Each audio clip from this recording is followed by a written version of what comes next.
Metro Police, open door! Just days after yet another school shooting in this country, a meeting was held on what bringing back school resource officers would look like for the Phoenix district that did away with them in 2020. The majority of the committee voted to request SROs or recommend SROs on each campus. Katie Gibson McLean is the Phoenix Union High School District Safety Committee chair and says during a 5-hour meeting this week, the committee came up with a list of recommendations to bring back SROs, but with stipulations that include things like officer hiring, accountability, and specific training. But it's not just up to them. Phoenix Police is also going to have a give and take when it comes to the actual agreement, and that's a whole nother process that they would have to go through. And there's a chance Phoenix Police could reject all the recommendations. Gibson McLean says they want officers at all 23 campuses, but the cost may be unrealistic, so the school board would have to decide which campuses get them if they can't afford this for all.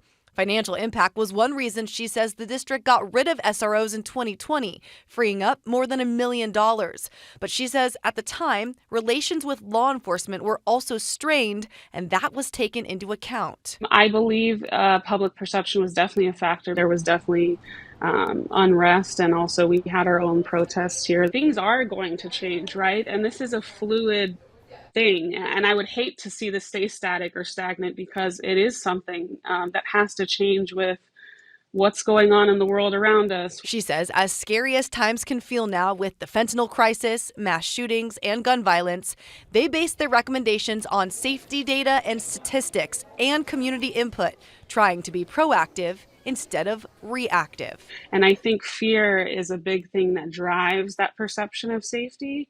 And sometimes, I understand as a parent, statistics and data aren't going to help if you're always thinking, well, it could be my kid. Now, I reached out to Phoenix Police to ask them about these recommendations. They told me they'd get back to me next week. The committee will now present all of their recommendations to the school board on April 13th, and the board is expected to vote on them sometime before the end of June. So certainly a lot more to come on all of this. Reporting live in Phoenix tonight, Brianna Whitney for Arizona's Family. And we will certainly continue to follow it. Brianna, thank you for the update. Glendale Police